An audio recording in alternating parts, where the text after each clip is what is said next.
Good cleaning services at a cheap price. How do you sell your services and stay in business? It's a great question. I'm Angela Brown, and this is Ask a House Cleaner. This is a show where you get to ask a house cleaning question, and I get to help you find an answer. Now, somebody wrote into the show, and they asked this question.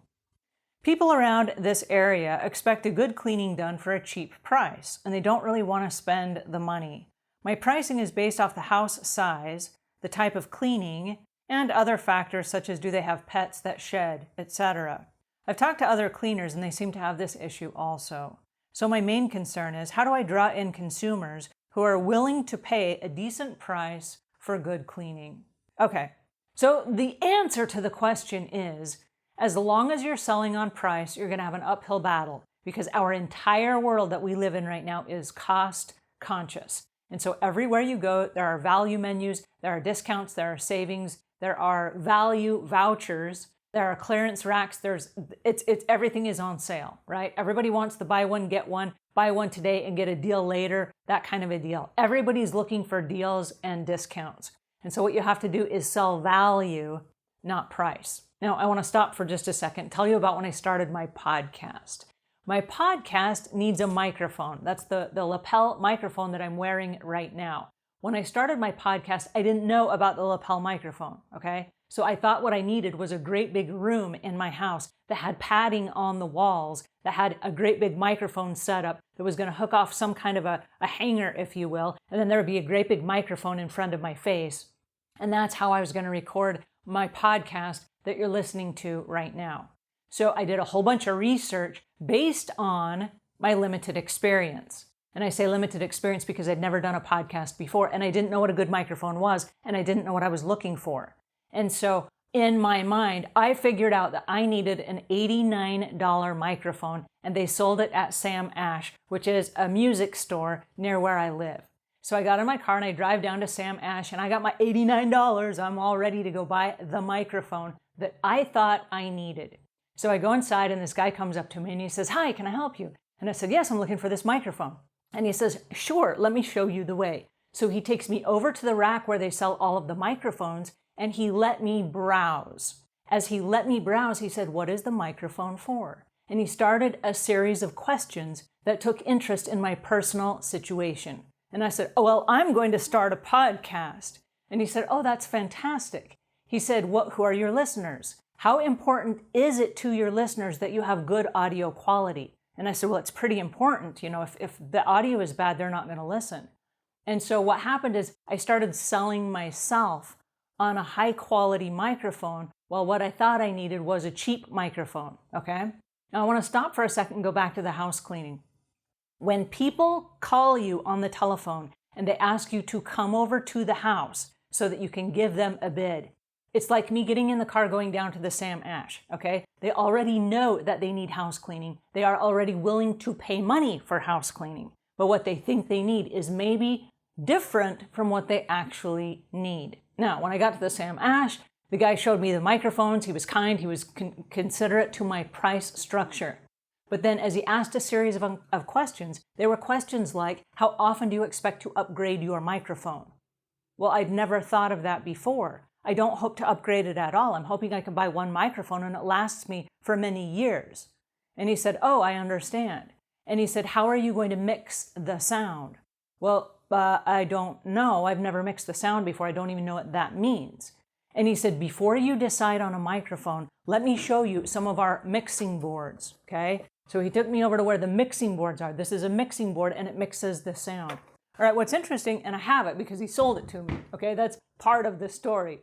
But let me share this with you. As he started breaking down different elements of how I was going to build a podcast, it uncovered a bunch of stuff I didn't know, and I hadn't done my research. And he said, "Let's get the microphone that you want," because he had it and it was on sale. It was, in fact, $89. He took me into a soundproof room after I explained that I was going to build a soundproof room, right? So he takes me into the soundproof room with the microphone I picked. And then he said, "Let's plug this in and have you listen to the sound, and then I'll show you the mixing board and show you how that works." So he plugged in my cheap microphone against a $500 microphone. And he said, "Let's listen to the sound." And before we mixed anything, Immediately, I went to the place of, oh, I want that microphone instead. That's a way, way, way better sound. That makes my voice sound so much better. I want that microphone. How much is that, right? So I started seeing value in what he was showing me. Then he started showing me the mixing boards and how the mixing boards work. And I was like, oh, I got to have that one. And he said, let me ask how you're going to use it. He said, do you need a USB connector so that your microphone and or your mixing board plugs in via USB so you can plug it into a computer just in case you happen to go to a conference and you decide to do a show on the road? I hadn't thought of that either. And so what happened is by the time I got out of the Sam Ash, not only had I bought the more expensive microphone and the mixing board, but I had also bought some soundproofing for the walls of my house. And I bought a desktop microphone that was going to be used in portable situations, and a travel carry case in a padded container that would fit inside my suitcase but protect my very expensive microphone and some of the equipment I was going to take for portable recording. Okay? The reason I bring up this story is this. When we go to a customer's house, sometimes in their mind, they're ready to buy an $89 microphone, but they don't know what they need is an entire studio, okay? That guy made a fortune off of me that day. My story is when you go to a customer's house, and you have to go to the customer's house because, like you said, people want a good cleaning for cheap. What does that mean? So when you get to their house and you do a walkthrough, you can ask a series of questions that uncover the needs of that particular family. And every family is a little bit different. At Savvy Cleaner, we have 3 programs that I really recommend you go through. If you're a member of our network, all 3 programs are included in the price of your membership. One is Course 12, which is how to ace a walkthrough. And it will teach you the words to say and the questions to ask and what to look for on a walkthrough. The second one is course number 13, and that is the difference between maintenance and deep cleaning. And we sell them as 2 separate packages because, like a microphone and a mixing board, while they work together, they're 2 separate things.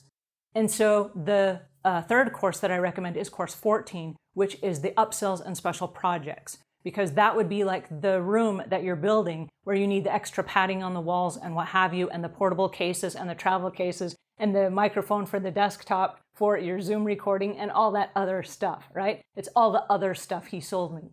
And so my suggestion is don't sell on price, but sell on value, because I was on a budget. And as I'm standing in the store and I want all this other stuff because I planned to do the podcast long term. I planned to do that. And so although we're 1,150 episodes in, so, booyah. But the reason I tell you this is because when I got started, I had a long-term plan in mind. And I had the money and I was prepared. Now, when people call you, they have the money and they too are prepared. But it is a long-term program for them as well. If they have a house, it needs to be cleaned. It doesn't need to just be cleaned this week, boom, we're done, right? It's an ongoing process from here for as long as they're a homeowner or as long as they have a house.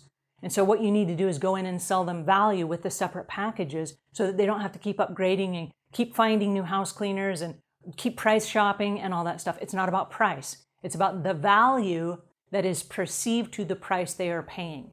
So if you sell the value and the price is like, oh, you know what, that makes more sense for me. People buy on emotions, not price.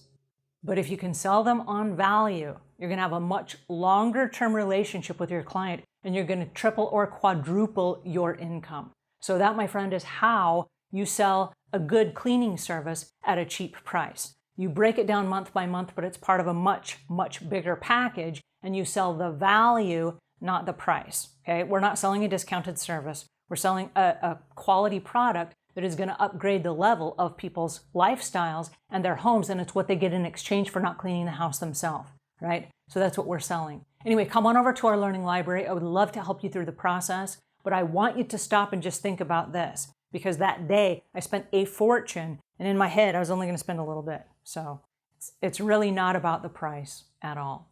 All right, I hope that helps. If it does, give us a thumbs up. If you got questions or comments, leave them in the notes below. And until we meet again, leave the world a cleaner place than when you found it.